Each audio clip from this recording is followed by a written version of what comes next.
So without further ado, I'll turn it over to Ella. Great. Thank you, Dale.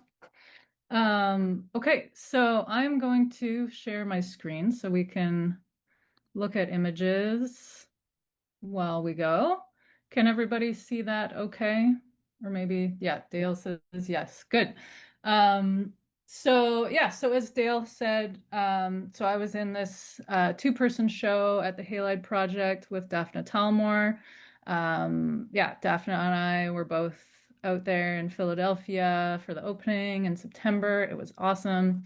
I'm based in Toronto. If I recognize some of the names of folks here, so thanks for coming. But if we haven't met, yeah, I'm an artist based in Toronto, but my work takes me all over the world. So yeah, so I'm going to be mainly talking about the body of work that is in the show, the Fractured Lands show, which is for me in my own practice, this body of work is called Procession of Ghosts. It's a series of wet plate collodion ambrotypes that I've made that mainly focus on ice and icebergs and glaciers in different parts of the world. So primarily in Antarctica and Greenland and icebergs that go past Newfoundland and eastern Canada every year as well that come from Greenland. Those are the three main places in this work. There is also a few shots of a glacier in Patagonia. And I've been making some new pieces within this body of work from a trip I did to Svalbard last year as well. So yeah, and then the pieces are broken and repaired with kintsugi techniques, which I'll get into. So just to back up a little bit. So um, I wanted to speak a bit about wet play collodion, how I got into it. So I making this body of work, Procession of Ghosts, it wasn't my first foray into wet plate collodion. So I originally started playing with wet plate collodion in grad school. I did my MFA here in Toronto at York University from 2013 to 15, so about a decade ago now. Um, and my work has always dealt with the landscape, how we relate to the land as human beings. And one of the ways I like to explain it is like our relationship with mystery and the unknown. And that the land is a threshold where sometimes we might have to confront the unknown. So if you're out in nature in a remote place, or even if you're out on a hike or out camping or something, it's a space where we might have to, maybe we're looking up at the stars. Maybe if we're in the Arctic and we see the aurora, or, something special and transcendent happens. Maybe we're hiking in a forest and we see a bear, or, um, and yeah, it's an opportunity as human beings to reflect on what is this? We're in these bodies, we're on this tiny little planet in the middle of this universe. We have no idea how big it is, what's going on. What is this big mystery that we're living in, right? So at the time when I was in grad school, I was thinking about this connection to mystery a lot, and how there's a spectrum of like the different ways that human beings deal with mystery. On the one hand, we've got like organized religion as a way of dealing with mystery. On the other end, like science fiction stories are a way of dealing with mystery, or other forms of spirituality or philosophy or whatever it may be, right? It's all ways of trying to make sense of this mystery that we're in. And so, yeah, so in grad school, I kind of got a bit down this science fiction rabbit hole. And I loved the sort of kitschy or wacky sides of it that might manifest depending on what you're reading or watching or looking at.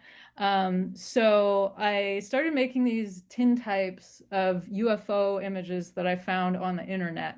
So one thing, I guess, technical that I'll say, So I'm sure many of you here are familiar with the wet plate collodion process, whether you've done it yourself or you just know about it. So traditionally, back in the 1800s,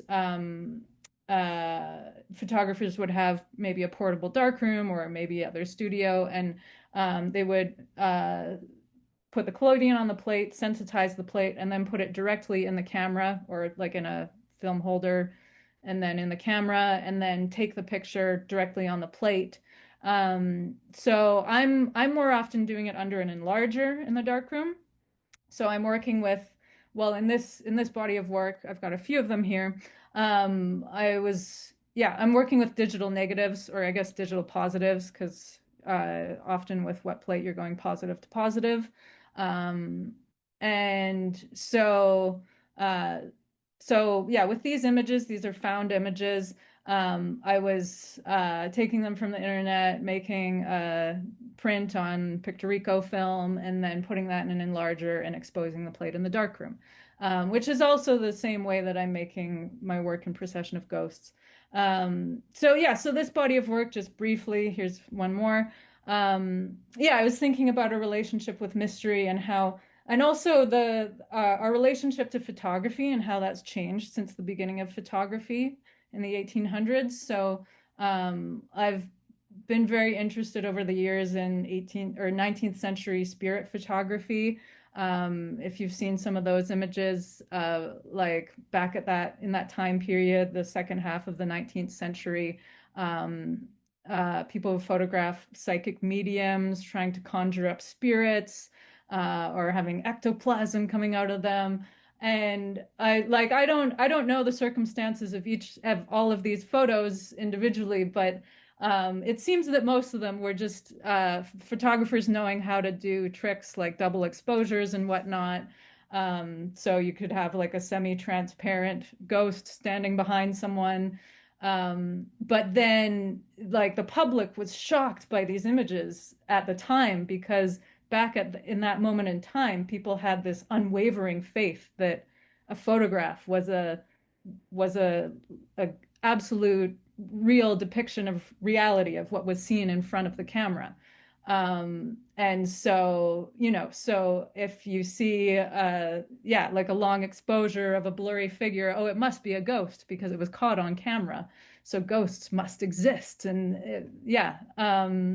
And so I thought that was really fascinating compared to, fast forward to the present day, and we have Photoshop and we have AI and we have all these ways that you can manipulate an image. So our faith in the truth of images is so degraded now, and we have so much skepticism about what we're looking at. Is it real or not? Is it yeah?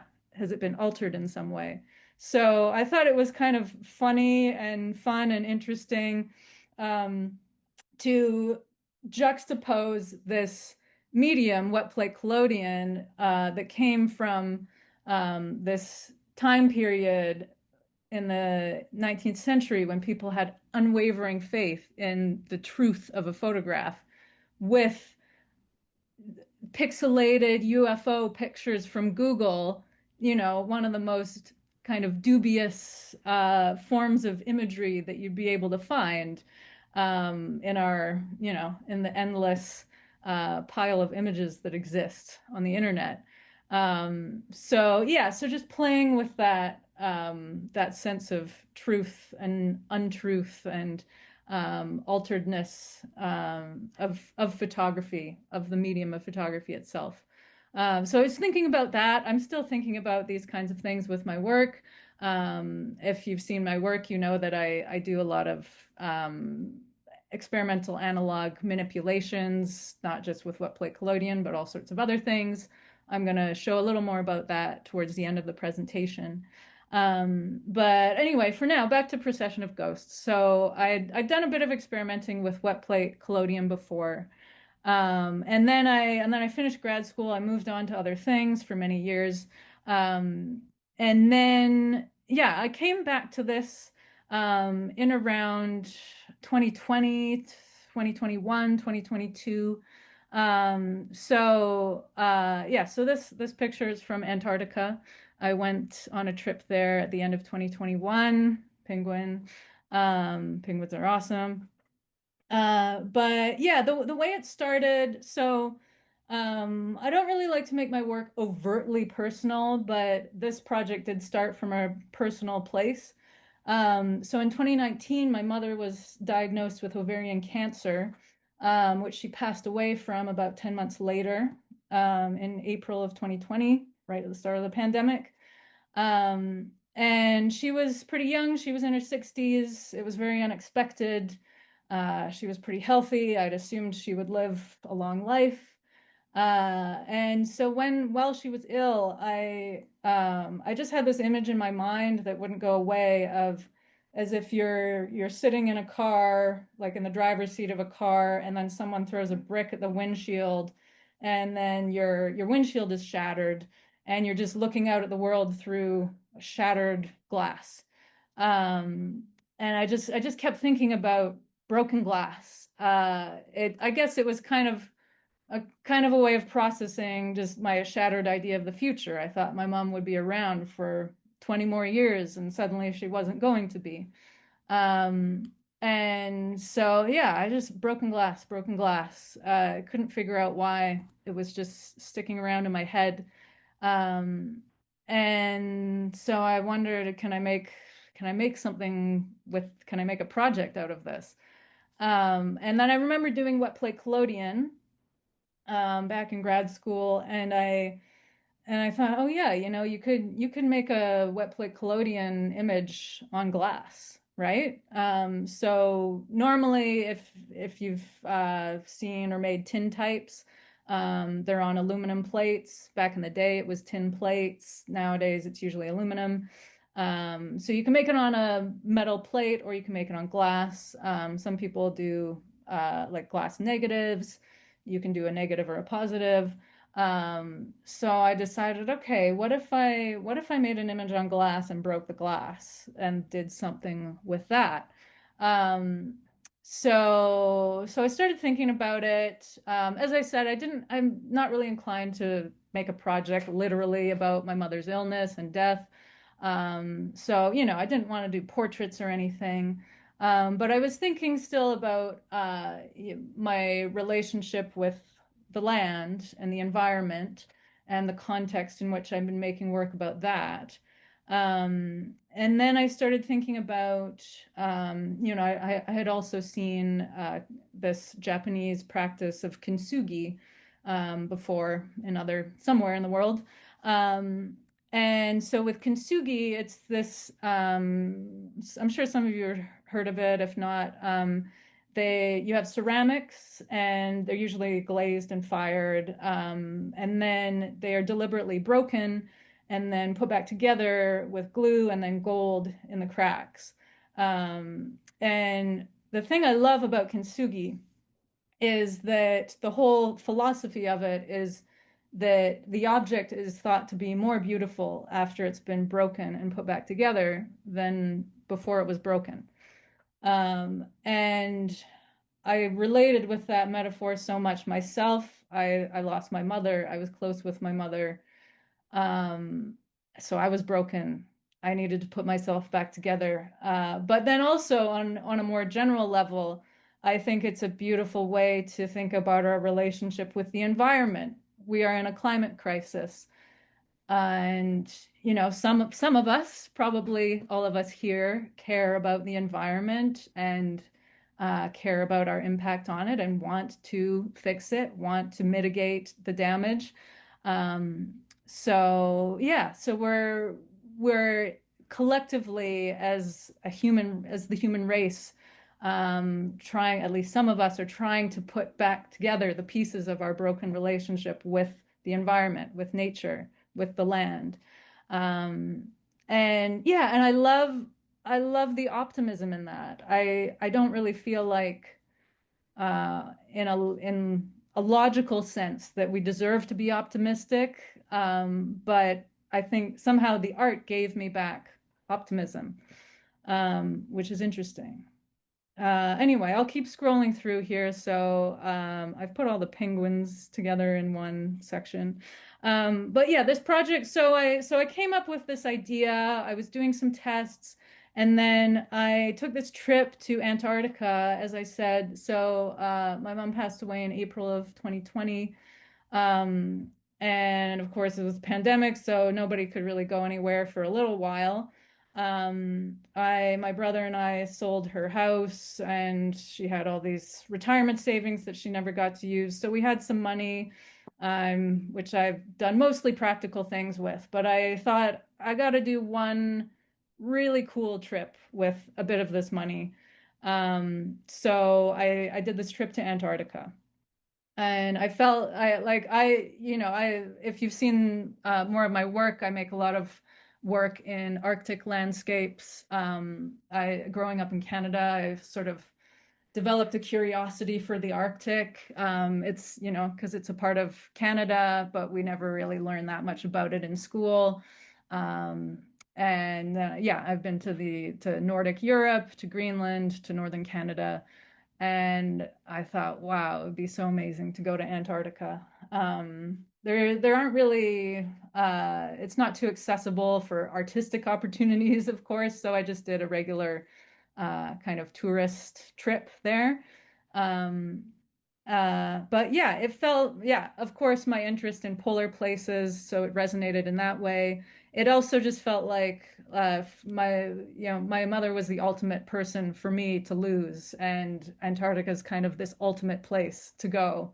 So it made sense to go to the ultimate place after losing the ultimate person.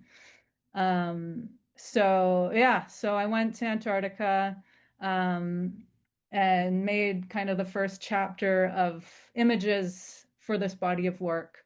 Um, there's an example of one in the studio that's partially glued back together. But yeah, I'm breaking the images. I have some control over the breakage, but not entirely. And then I'm usually trying to find one or two places where I don't put the pieces back together. So they're usually existing as two or three different fragments, just to, yeah, kind of explore this tension between the repaired and the unrepaired. Repair is a sort of never ending cyclical process and experience that us and everything is going through. Um, so yeah, and this is the piece that is just there. Yeah, some of them are framed and some of them are just mounted onto a backing and then hung on the wall in separate pieces. Um, and yeah, so one thing, if folks are into kind of technical aspects, so I'm printing them on this custom black glass. Um, so yeah, like just I found that was the best way to get the most contrast out of them as opposed to clear glass with a backing. Um, and then I experimented with how to break them. In the beginning, I was just taking a hammer or slamming them on the table and whatnot. And that did work, but then I kind of discovered by accident a better way to do it. So if you've done wet plate collodion before, you know that you have to varnish the plates after you've printed them, like exposed and fixed them, developed them, fixed them, rinsed them and dried them. You put this lavender varnish on them. And then you have to hold it over a flame to cure the varnish, or basically let the alcohol evaporate out of it. And then, yeah, then the varnish hardens, and then you're done. You've got your plate. So I was holding a plate over a flame one day to cure the varnish. Um, and then I was getting impatient and I held it too close to the flame and it heated up the plate so much that the glass shattered. But it was a happy accident because I discovered that, um, when I was smashing them with a hammer, I would get a lot of very jagged, just kind of straight, angular breakage in the glass, but when I broke it from heat, I would get these beautiful kind of undulating, curvy breaks, which you can kind of see here. There's, yeah, a lot of curves and, yeah, and just kind of rounded lines as opposed to jagged lines. And I thought that was awesome. I thought that aesthetically that just worked so much better than jagged lines. So I started doing that. So I'm just heating the plates up over a flame, and breaking them that way, and then putting them back together. So yeah, so just to get back to the question of control versus lack of control. So I do have some control because obviously I can hold the plate over the flame in a certain spot, maybe try to move it in a certain direction to guide where the crack might be. And it, sometimes it works out that way and sometimes it doesn't. So yeah, so say with this one, this is the Perito Moreno Glacier in Patagonia in Argentina. Um, and there was kind of horizontal lines of the mountain and the horizon and the glacier. And so I thought, what if I do vertical lines to contrast that with the breakage? So I did that, and came out pretty good, but sometimes it changes a bit. Sometimes I don't know why some pieces of a plate will just be so stubborn and not break the way I want them to. Sometimes you can see like kind of in the middle of this one, there's a sort of brownish tone. That's just me overheating and burning the emulsion a little bit. But this is alternative process photography, so we embrace the burnt bits and the imperfect bits. Um, that's another one of Perito Moreno Glacier. Uh, so I'm, yeah, some control and some lack of control. Sometimes things really shatter and go crazy, and it's not what I planned, but we make it work. There's another one from Antarctica, mountains at Orn Harbor. It's the first spot we landed in Antarctica. Um, and last one from Antarctica. And I guess I'll speak also a little bit about the title of the work, so Procession of Ghosts. So the ghosts, I was thinking about ice, as I said. Um, and yeah, this is some mountains in Greenland, but maybe I'll skip to this one, just as I talk about ice. So yeah, so I was thinking about ice as a ghost, because ice, it's white like our Western depiction of ghosts, but it's also becoming a ghost because it's disappearing, it's melting. And then a procession. I was thinking about a procession originally. As I mentioned, I've made work in Newfoundland, which, yeah, if, probably most of you heard of Newfoundland. If not, it's a big island in eastern Canada. So pretty far east, closer to the UK than it is to the West Coast. Um, but here, this one's an iceberg in Newfoundland. So every spring around May, June, icebergs come down the northeast coast of Newfoundland from Greenland. So they go kind of up the Davis Strait and then back down across the Canadian Arctic, down Labrador, and then past Newfoundland, where they eventually melt. Um, and it's a big part of the culture in Newfoundland. So I kind of, the word procession, I think, came to me out of that. Every year you have this procession of icebergs coming down past Newfoundland. But I think procession is also relevant in the sense that all ice, whether it's an iceberg or a glacier or whatever, is always in a state of movement. I'm hoping to show you all a little video clip from one of my films after my presentation that speaks to the inherent movement of ice, in a bit of an ominous way. But like you have a glacier. So, for instance, this image here, this is the Ilulissat Ice Fjord in Greenland. So this is the main glacier that produces the icebergs that go down past Newfoundland. Um, and so a glacier is in this constant state of snow falls on it, compresses, and then it's pushed down, and then it's pushing the older ice out, and then the old ice becomes icebergs. And so it's in this constant state of movement. It even is moving with the tides. So, for instance, um, when I was up in Nunavut in the Canadian Arctic, in Iqaluit, the capital of Nunavut, the bay there, it's completely frozen over in the winter. You can walk out on it, but even though it's frozen, it's still moving up and down with the tides, as the tides would every day. So it doesn't seem like it's moving when you're standing on it, but if you did a long exposure picture, you would see that it's actually moving. So ice is inherently moving. It's inherently a procession. So it's a procession of ghosts. Um, so yeah.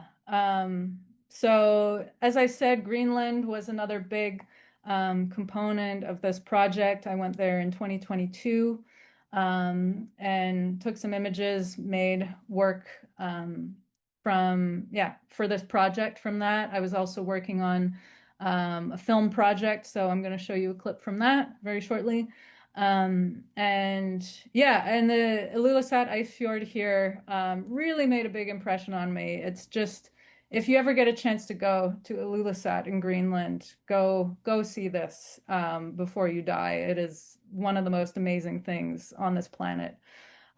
Just to be able to stand, so you're kind of standing on the rock that's sort of elevated above the ice, and just seeing the scale of it is completely mind-boggling. Um, so yeah, so I really fell in love with the Ilulissat Ice Fjord.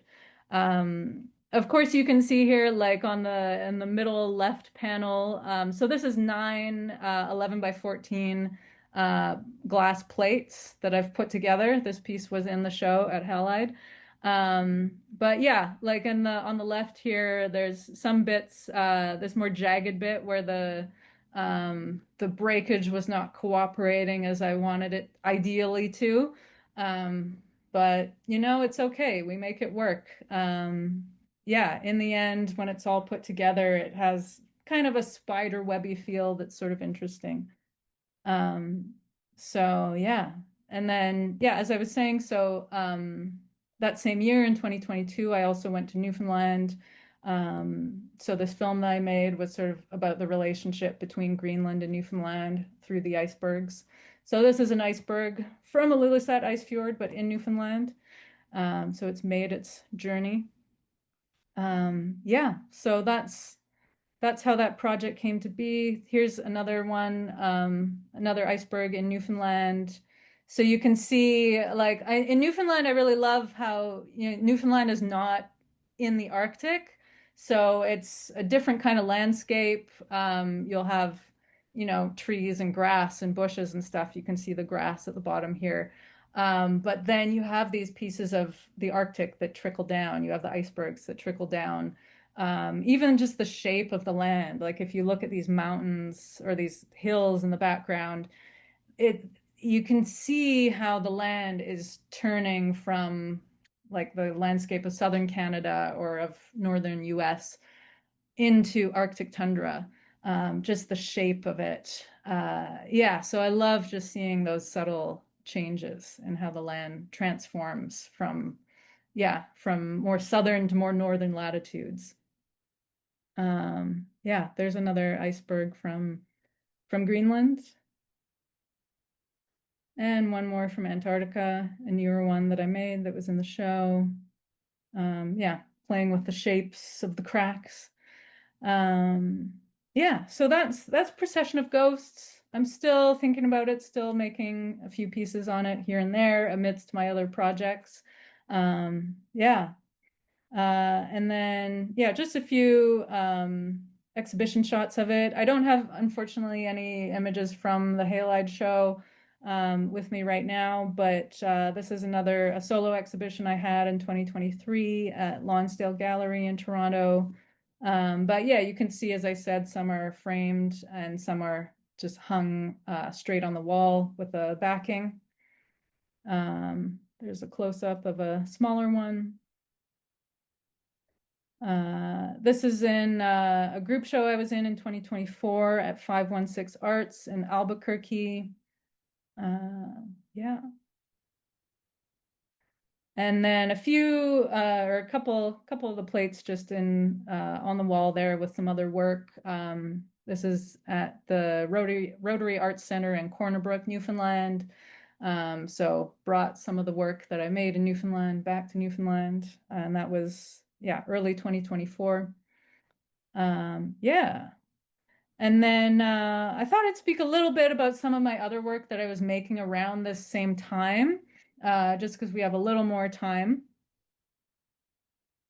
I'm often working on a few different projects simultaneously, so yeah, it is important to me sort of what was happening at the same time as a specific body of work. I make films, so I'm sort of have a dual practice as a photo-based artist and a filmmaker since for the last 7 years or so. So yeah, as I mentioned, I was making a film at the same time as these trips, or a couple of films actually. So these are just a few images from that I also made in Antarctica on that trip. So I work a lot with film soup techniques. Film soup, I imagine lots of you have heard of it. If not, it's basically just means soaking film, usually color film, although you could do it with black and white. But with color, you get all sorts of warping of the color, which is great. Just soaking the film in whatever you want, could be anything, usually acidic liquids. So yeah, could be anything like wine or beer or lemon juice. Or, some people use liquids from the place. So it could be the salt water from a certain place or whatever, sky's the limit, whatever you want to soak it in, and then see what the effects are. So yeah, I've been making film soup pictures wherever I go. Um, yeah, and then if you're familiar with my work, you'll know that I also work a lot with mordensage. Here's a film still with a bit of mordensage. So these days I've been making work combining making color images combining film soup and mordensage on color. But that's another story. But yeah, I thought I'd show a few film stills and then we can take a few minutes to watch a little film clip. So these are from my most recent film. It's called An Uncertain Eternity. And it's been screening at festivals this year since kind of the beginning of this year. Just got a screening coming up in Toronto this weekend at the Planet in Focus Film Festival that I'm very excited I get to attend because I don't always get to go out to film screenings if they're in other places. And so yeah, as I said, this film it's about what I've been talking about. So it's about Greenland and Newfoundland and the connection between these two places by way of the icebergs that connect them. And they're kind of these two sort of disconnected places in many other ways. They're in different countries. You can't really travel easily from one place to another unless you're riding on an iceberg, apparently. Um, and yeah, and like in Newfoundland, Greenland is sort of this uh, kind of, yeah, this space in the imagination of Newfoundlanders. Most Newfoundlanders haven't been to Greenland, but they're aware of its existence because the icebergs come from there and yeah, remind them of the presence of Greenland every year. And then in Greenland, I don't think they think too much about Newfoundland really, because the icebergs float away and then you don't think about them so much anymore. But I would say though that there is definitely a relationship between Inuit in Greenland and in northern Canada. They have a lot of kind of family ties and relatives who live in both places. So yeah, so there is a dialogue between these places, kind of through nature and human migration and everything. Anyway, So my film, it's an experimental documentary. So documentary in the sense that I'm interviewing folks to get stories about the icebergs in the context of both places, and experimental in the sense that I am shooting it on 16 millimeter film. So I'm shooting it on a Bolex, and then I am doing stuff to manipulate the film, all this fun analog stuff that we all love. So for instance, this still and the last one, I soaked the film in Mortensage chemistry, so getting that emulsion lift. So the emulsion kind of bubbles up. So Mortensage is this really strong acid that causes emulsion to lift. You can use Mortensage either on silver gelatin prints or on film, either in black and white or in color. This here is a high contrast black and white film that I soaked in Mortensage, and then I painted on the film with ink, hence how we get the color. There's another example of it. And I use these techniques in my films just to sort of reflect and emphasize the rhythm of the narrative. So there's not a manipulation happening at every moment. But yeah, if there's kind of a climactic moment in the narrative, then the image will start to go a little crazy. And I really love yeah, seeing how these techniques can manifest themselves in moving image form. It's one thing to see a still or a photograph with these techniques. It's another thing to see it played at 24 frames per second and to pair it with sound and with a story. So I get very excited about that. This is Mortensage on color negative film from Greenland. So this is a church in Ilulissat. Um, and there's an iceberg also on color film. Yeah, so that gives you a little sense of what I've been up to alongside Procession of Ghosts. I'm gonna quickly just switch to a web browser to show you a film clip. If you just give me 1 second. Here we go. Okay. So, thanks, Dale. Um, okay, so gonna make it full screen. Oh wait, sorry, one moment. Let me make sure that yes. Oh, sorry. Okay, here's sound.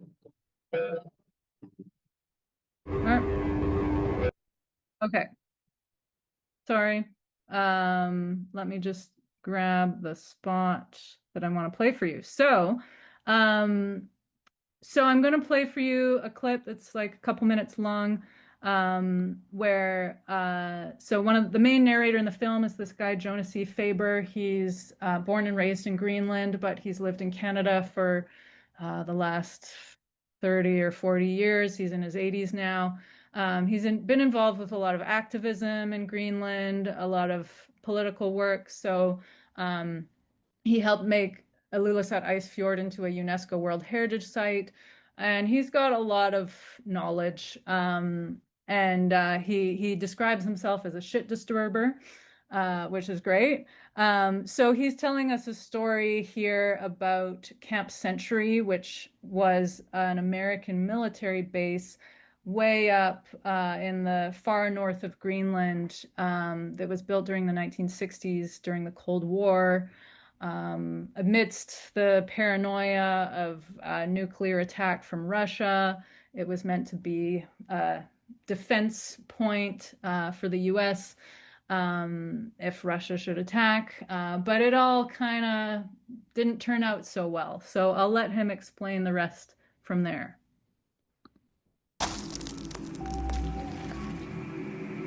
Some colonel, he came up with a fantastic idea of an impenetrable fortress beneath the Greenlandic ice cap.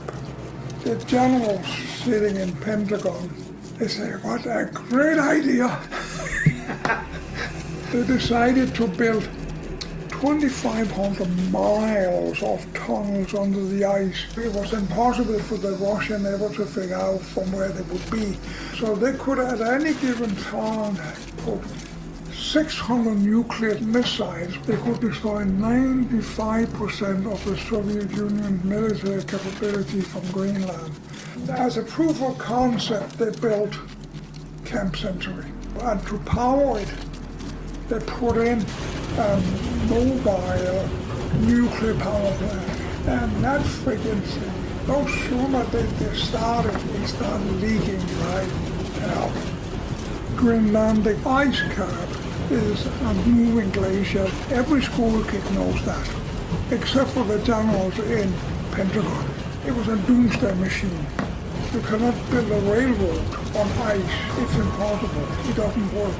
And then eventually the US Army realized that if they didn't move, it would become a part of the glacier within 2 years. They had to shut it down. The Danish Atomic Energy Commission allowed them to make a hot well. They make a hole in the ice and they could dump it in there. And all what I can find out about the radioactive value of that nuclear waste, they were higher than anticipated. Climatologists have concluded it will be on the surface of the ice before 2090 and run off into the Canadian Arctic, and it's still liquid. That means it's alive, it's reacting, it's warm enough not to freeze. It has moved 232 meters because the ice is shifted, and that nuclear waste, the uranium-235, it has a half-life of 4 million years. We have a ticking nuclear bomb. It will either explode or it will come up to the surface and slowly run all the nuclear waste into the Canadian Arctic, pollute Ellesmere Island, Davy Strait, maybe all the way down to the fishing ground of Newfoundland. How can you in your right mind place a nuclear power plant inside a moving glacier?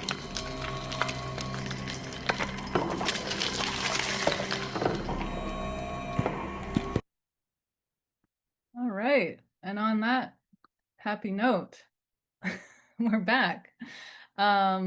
Yeah, so that was Jonas's little story about Camp Century and the unresolved situation of the nuclear waste that's buried there. But it's, like as awful as that is, it's one of those that I find the Arctic is full of stories like that, of just these stories that remind us how much more powerful nature is than us, and how much it can humble us and just show us who's boss, um and just the darkness of nature. And so in that sense, I like it.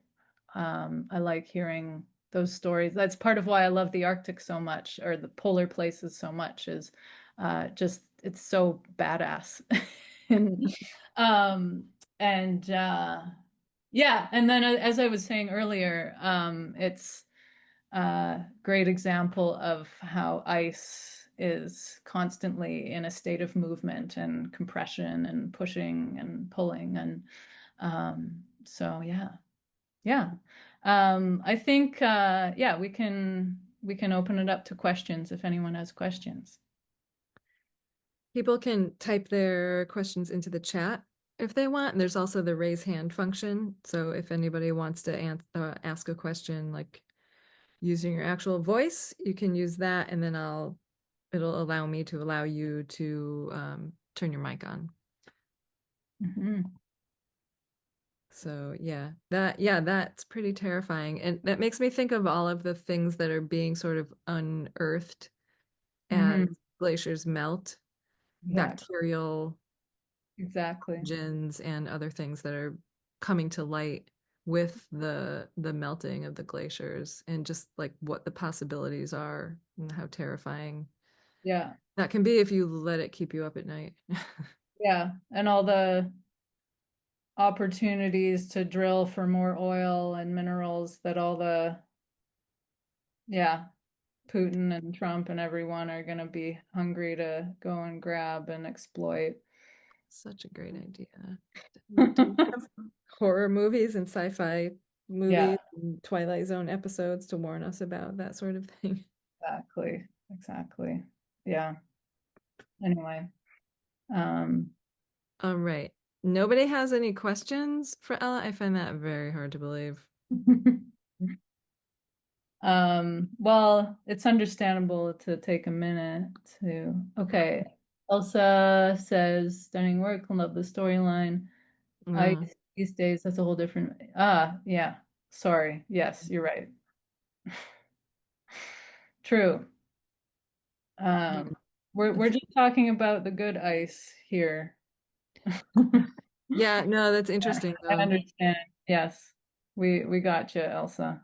It just makes me think of like how ripe that wordplay is for like art relating to Mm. both ices. Um, yeah, Yeah. at the protests this weekend, there are lots of signs talking about like melting ice, Mm. stuff like that. So people are already on that. That's good.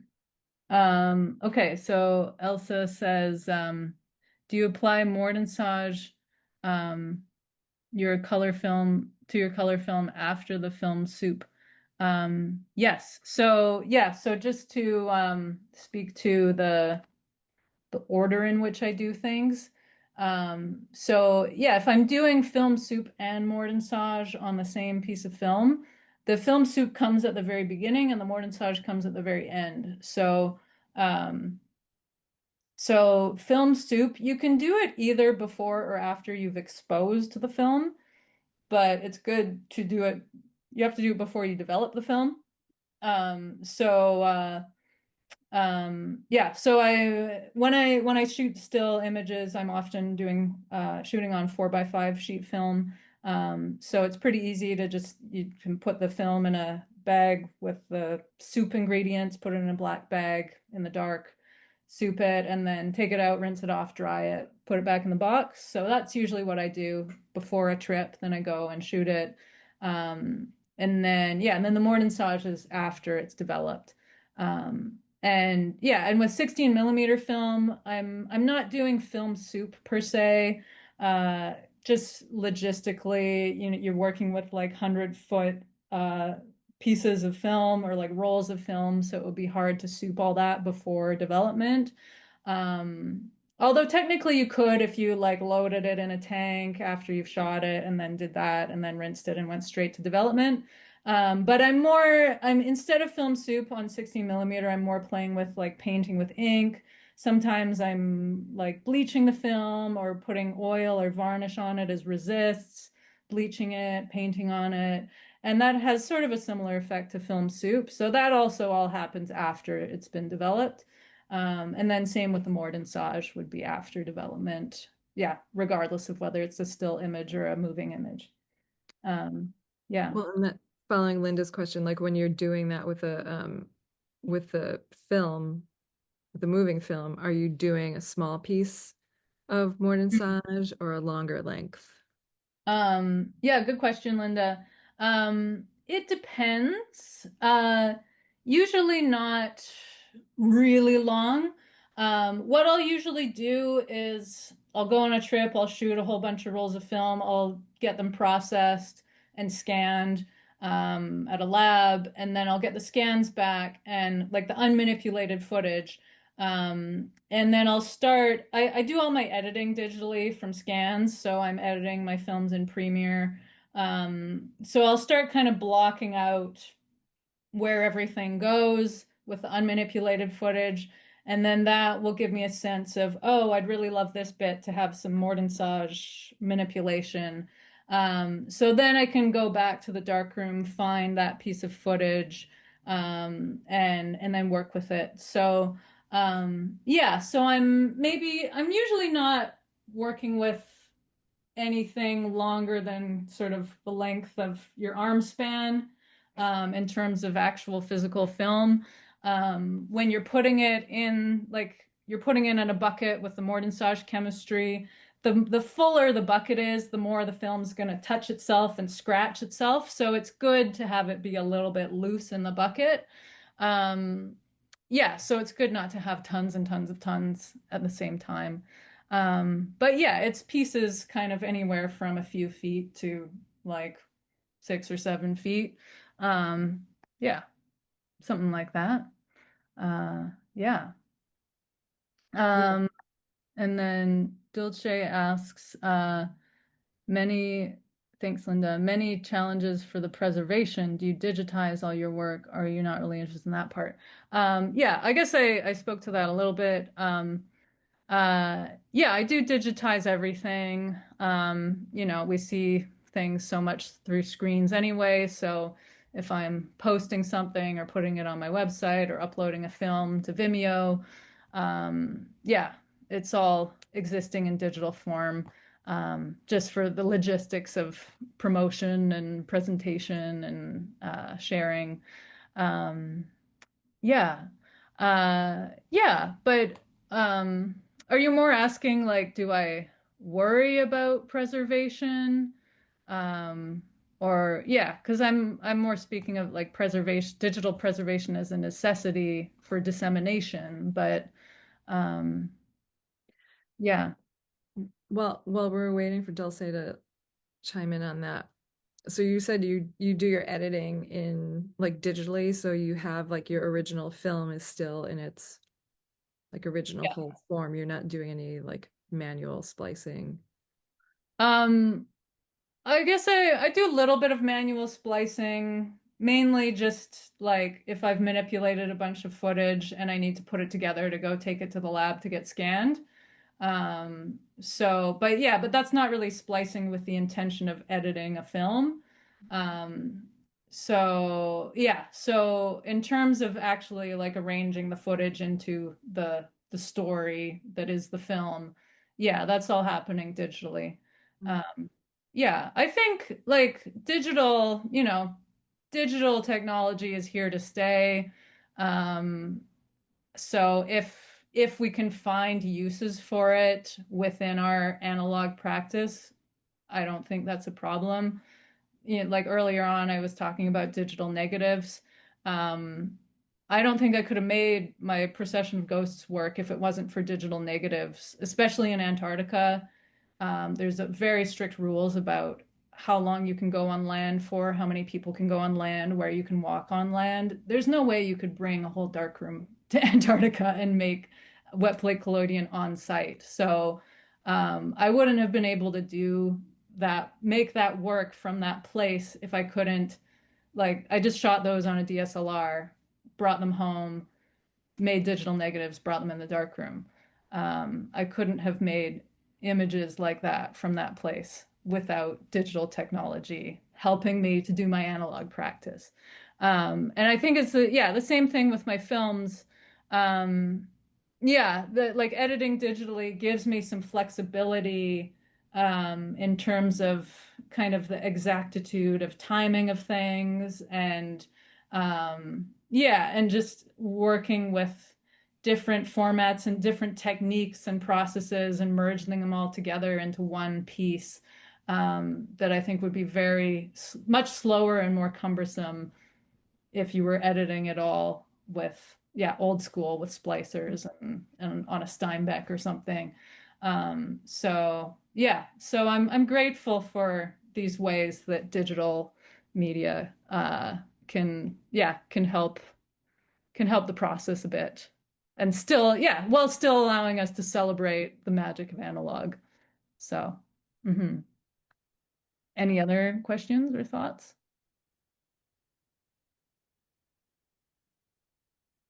All right, while we're waiting for last minute questions in the chat, just a reminder, you could do the raise hand function if anyone does want to ask a question. in your own voice. And while we're waiting for last, oh, wait, here we go. Elsa, Oh, follow up. Favorite film soup recipe? favorite film soup. Oh, great question, Elsa. I'll be honest, my favorite one is using pee, like urine. Uh, yeah, it looks amazing. Um, yeah, I think I discovered it just from reading what other people did on the internet, and someone said, try your pee. Um, and yeah, I think some of the Antarctic images here, I can go back to them really quick and show you in my slideshow, are done with pee. So like where is it? This one and this one. This is film soaked in pee. You get these beautiful undulating, bright, saturated colors. I think this one's pea as well. Yeah, this one I think is beer or cider, but yeah, pea. There it is. So gorgeous. Uh, of course, yeah. The downside is you have to be touching your own pee in the dark, and especially after it's been soaking for a week or so, it smells awful. But if you can tolerate that, then you can make beautiful pictures. Also, if one thing I will say, if anybody is trying this out, um, only soak unexpired film in pee. I have had some yeah, some big fails soaking film that's expired. When film's expired, it becomes much more sensitive to film soups, and I've found the pee really obliterates it. I guess the ammonia or something does not mix with expired film. So yeah, get yourself some nice fresh portra and soak it in your pee, and you'll have a great time. So wait, you just mentioned like soaking it for a week. How long do you typically soak your film? Yeah, it depends on what you're soaking it in. Yeah, with pea, I find, yeah, like 6 or 7 days, 6, 7, 8 days is usually good. Temperature depends, affects it as well. If it's the height of summer and it's hot out, it's like, yeah, 80, 90 degrees. Then yeah, then you might need to soak it a little less. If it's colder out, maybe a little longer. I like to leave them out on my balcony because if I have them inside, it starts to stink a bit. Um, but yeah, but then different, so like wine or beer, I like to soak red wine, I find is better than white wine. But yeah, and then beers or ciders. You need less time, like 2 or 3 or 4 days is good. Yeah, sometimes I soak in lemon juice and it's about the same as pea. It's like 6 or 7 days. I like to soak film in yogurt, or sometimes I'll thin the yogurt out with some lemon juice. Doesn't matter if it's plant-based or dairy yogurt, they both work the same. And that's a little longer, like 7 or 8 or 9 days.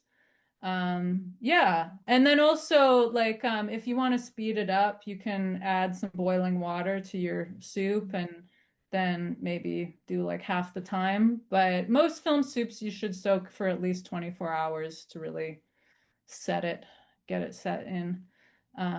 Yeah, that's my quick rundown of that. Thank you for the timing insights. Yeah. All right. Anybody else gonna throw in a last minute question? Now's the time. Yeah. While we're waiting for that to happen, just a reminder, next month's talk will be Amy Rocket Todd, and that is on, what date did I say? November 10th. So if you want to attend that, you can sign up on the same page where you signed up for tonight's talk. If you're in Philly in December or the first half of January, you can come and see the Living Image exhibition. And if you are an artist working in historic processes, hand printing your work, and you missed the deadline this year, we do it every year. So keep an eye out for that next year. And also for those of you who are remote, which I think might be just about everyone tonight, um, just a reminder that Ann Eater will be teaching another iteration of her Silver Canvas workshop for us online in the month of January. So if nobody else has any questions, just lots of thanks to you, Ella, from our audience. And we at Halide also want to thank you for coming and sharing your work. Yeah, thank you. Thanks everybody for coming and for listening to all my weird ideas. And thanks, Dale, for inviting me. Yeah. Yeah. Thank you. Love weird ideas. Thanks, Elsa. Thanks, Linda. Yeah. All right, great. Thank you again. Thank you to everyone who came, and we hope to see you again soon. Yeah. All right. Night. Okay. Take care. Thanks.